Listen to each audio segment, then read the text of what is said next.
as we continue to work through the FTC's Guide to Buying a Franchise. Coming up next, we're talking about how to select a franchise. That's my impression of when Charles does videos. He turns like super nice and calm and high voice. So I figure I would try it when we kick this off. So coming up next, how to select a franchise.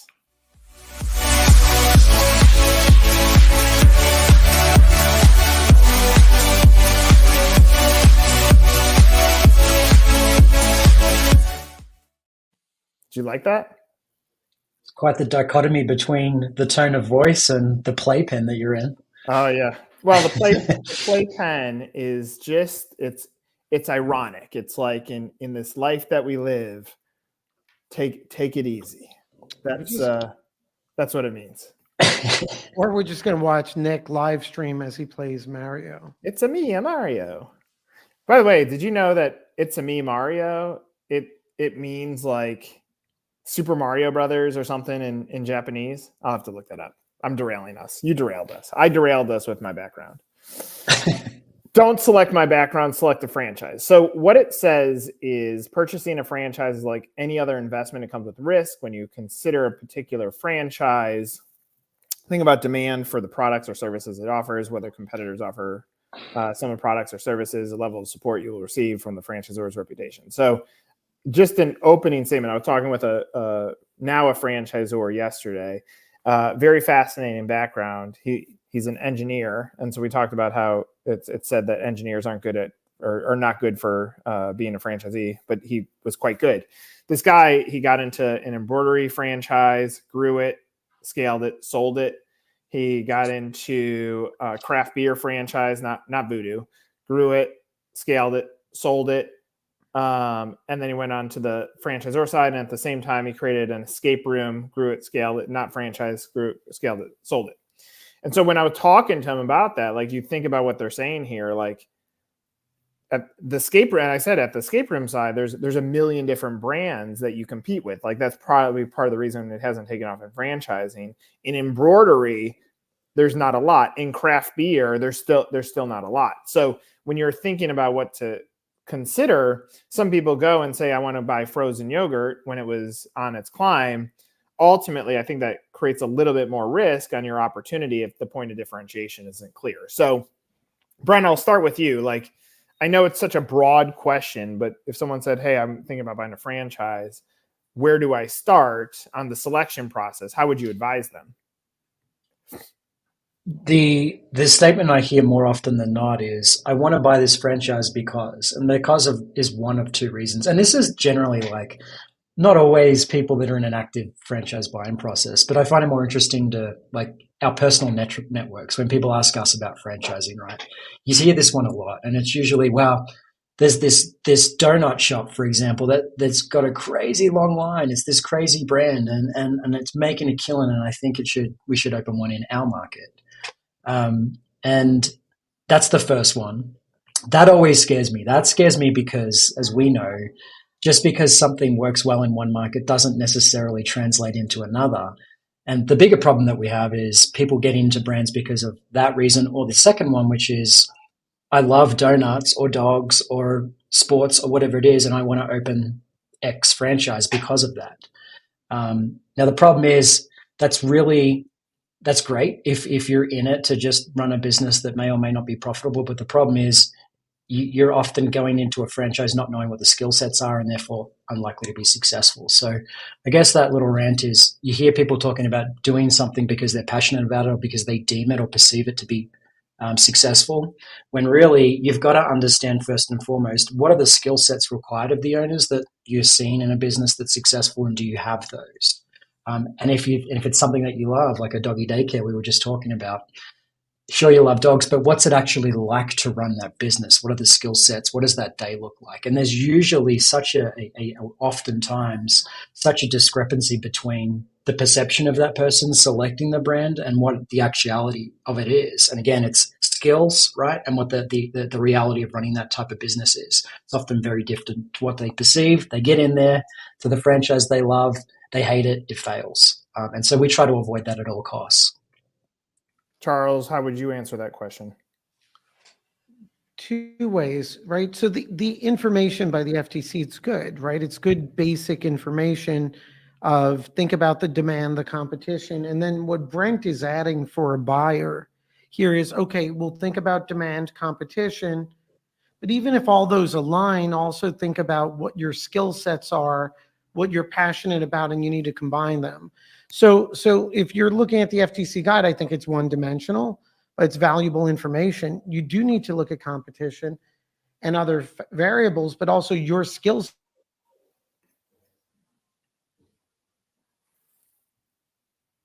That's a nice hold screen of That Charles is a there, isn't great, like, it? I got to that is, screenshot that. yeah, the skill set is like Got totally, it. that's a good one. We'll I see if, got it.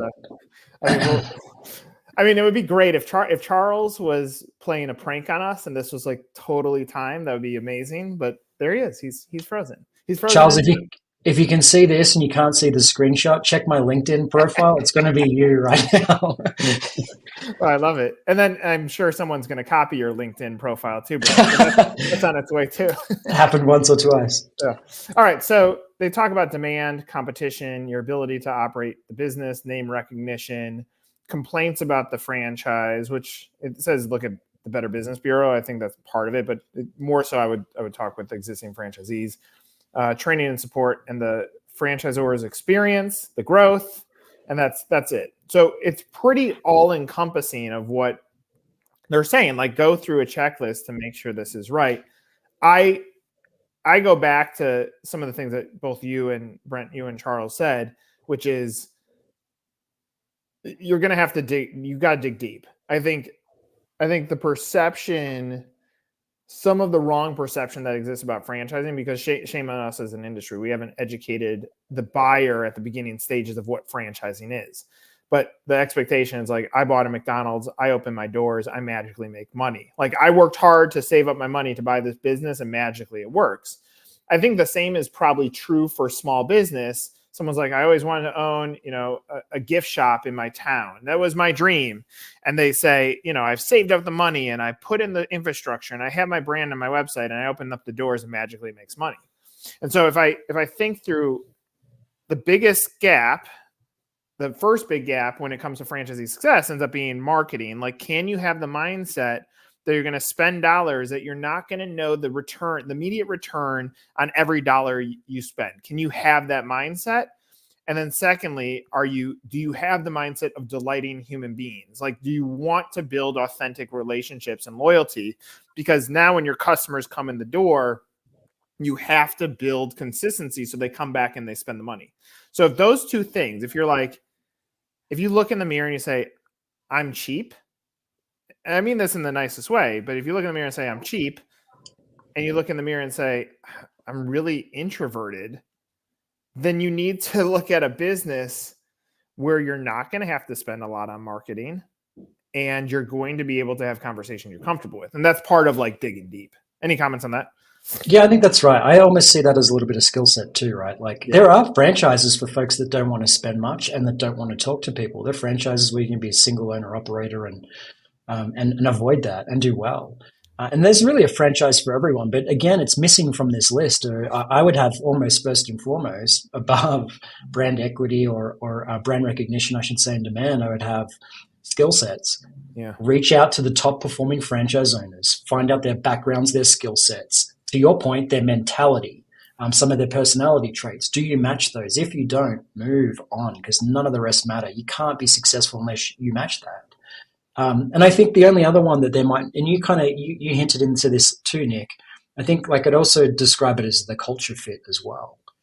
And that's tricky. We've been talking a little bit more about that recently with some newer, younger brands. Someone asked me, are you a young franchisor asked me a question I rarely get asked, and I really liked hearing it. It was, how do we make sure we're accurately portraying the culture, but making sure someone has it?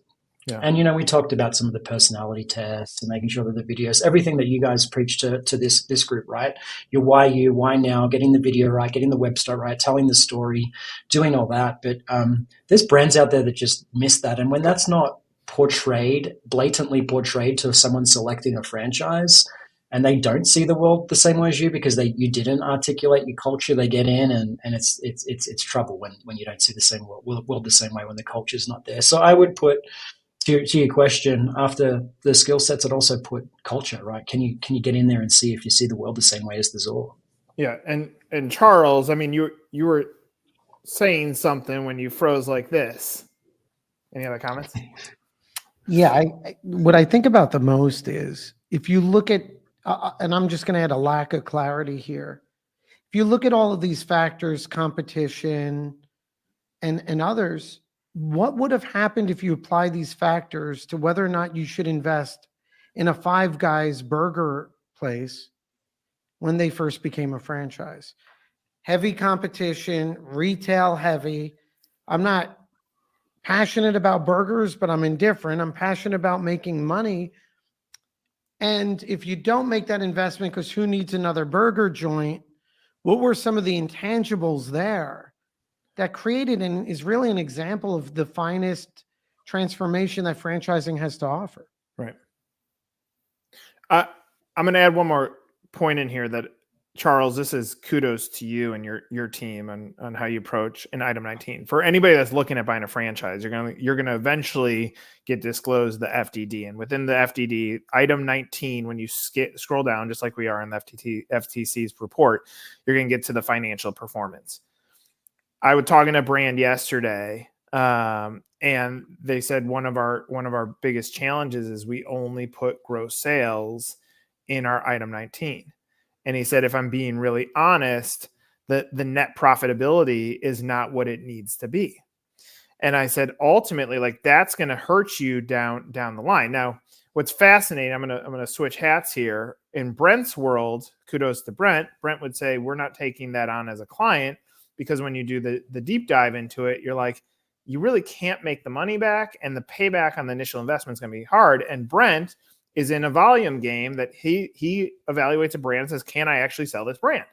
And so Brent's going to say no to that brand, which I will. And I've said this before on this podcast, that Brent's insights, if Brent has said yes to a brand, there's something good there. Like, that's like the Brent seal of approval is already creating something good. And when Charles has touched the item 19, he's actually put a seal of approval on the item 19 to say we're telling the best story possible, not manipulating. We're telling the best story possible so that a franchisee is equipped to understand what the potential earnings can be or what the average earnings could potentially be. And so I bring this up because if profitability is not there and you're about to invest your life savings plus a franchise fee that could be considered a lot of cash, plus you're going to pay a royalty, so the value of your dollar is worth, say, 90 cents, where everybody else in small business is worth $1, then you have to look at those two things. Now, in our business, shame on us, like,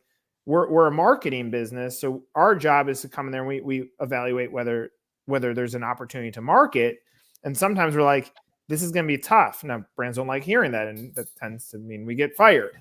But Brent avoids that because Brent's already evaluated it in the guidelines to get a brand in there. So all these words to someone that could potentially be watching this is to say, if you see that Brent is working with it, that's a positive. If Brent's working with it and you want to look at those categories, that's an interesting positive.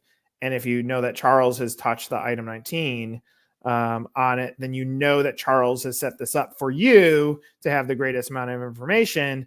And if Brent's not involved and Charles isn't involved, then you need to know what you're looking for in that number. I think that after personality and everything else, item 19 ends up being probably the most critical element of whether this makes sense or not, you know?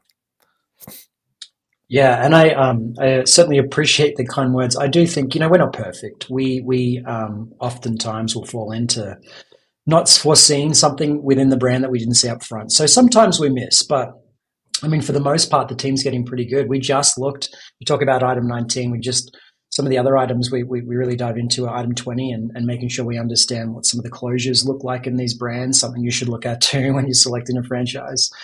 And interestingly enough, across the Raintree concepts in the last 5 years, it was 5% or less as a collective group.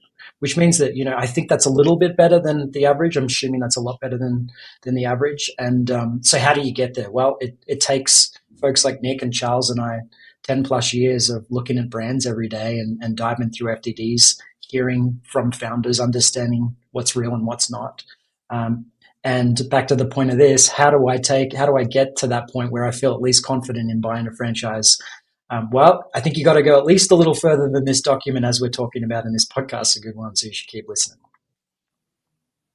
Charles? Yeah,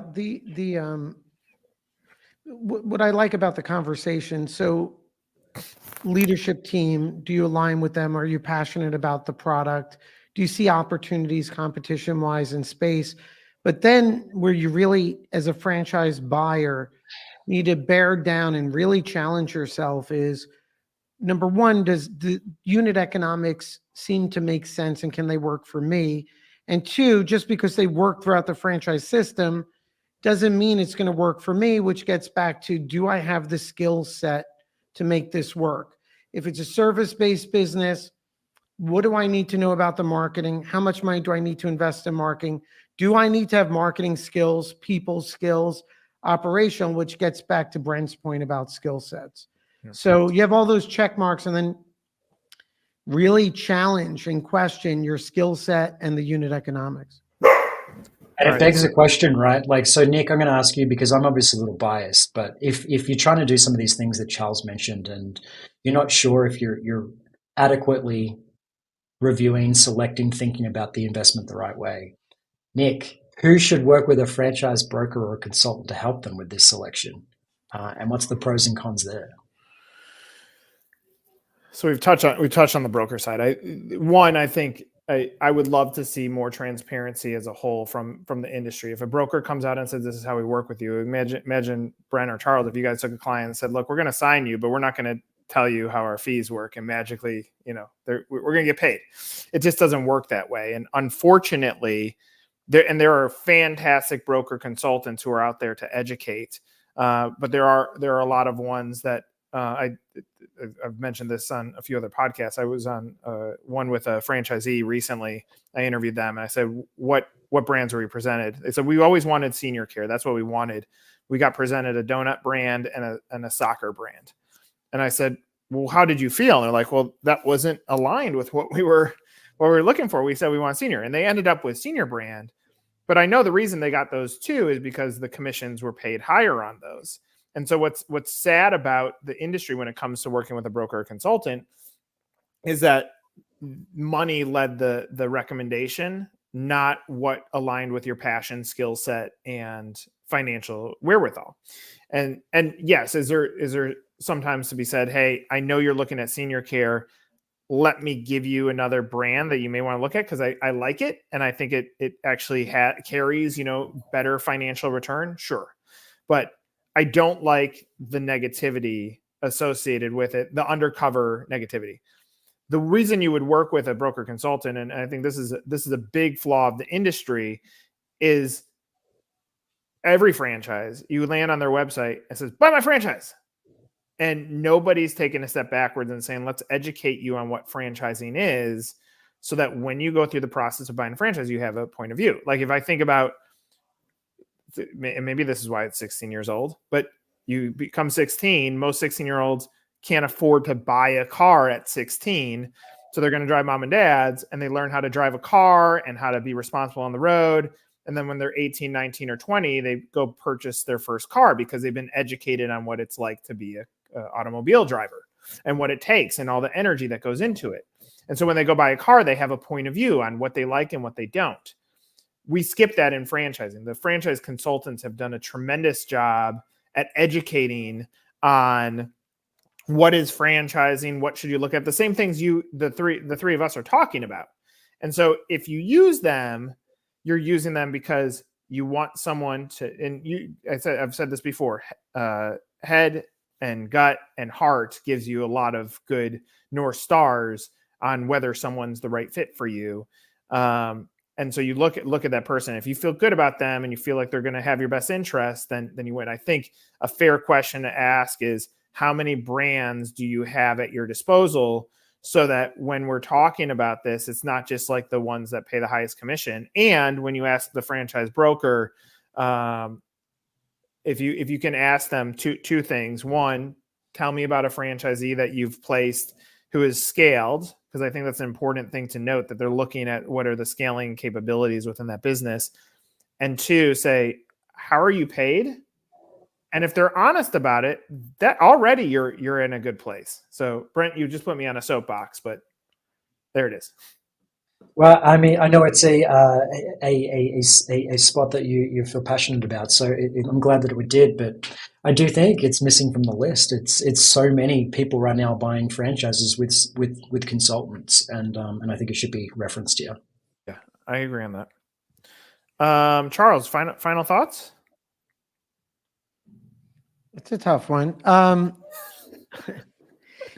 see, again, I think about this a lot. And again, I'm thinking about what's the difference between making the investment in a Five Guys versus the investment in another burger chain that doesn't gain traction, or the investment in a very popular franchise. One I'm thinking of that's hundreds of locations, and I know friends who've bought in the first location doesn't work out, but the 5 others after that have created generational wealth.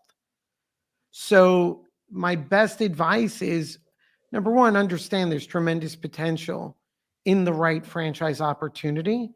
And the second is, this is a very serious decision. It's one I'm a big fan of, but you need to do your homework. Yeah. And what the FTC is doing, I can't fault them. This is a good foundation, but then put all this together, right? Seek out advice from, speak to brokers, do your research, evaluate your skills, take this head on, because again, one burger chain will create millionaires and another won't. And if I read this FTC guide, well, the burger industry is competitive, really doesn't tell me something, which tells me there's something deeper here. And you're 100% accountable for what you choose as a franchise investment. Well, and be conscious that I can look around my home, like within just fast food restaurants, because that's kind of what we're focused on. But if I look at around my home, we have a Zaxby's, a McDonald's, a Chick-fil-A, an Arby's. There's a pizza place. There's 3 Mexican places. So if I take that insight and say, okay, I see sandwiches at a few of them. I don't see a fast casual Mexican. Clearly, if there's 3 Mexican restaurants within a rock throw of my house, then there's a demand for it. And so you start weighing these out. There's not a perfect formula on any of this stuff. But I'll tell you the perfect formula in my opinion, above all this FTC stuff, is you. Like a good operator, someone that's going to hustle, someone that's going to work diligently, someone that's going to care passionately, is who wins this game. So, Brent, any final thoughts? Yeah, I think you said it. And to just add on to that, I think don't buy it just because you're passionate about insert industry. Don't buy it just because you think that it's an industry on the rise and you're going to be profitable because of the demand.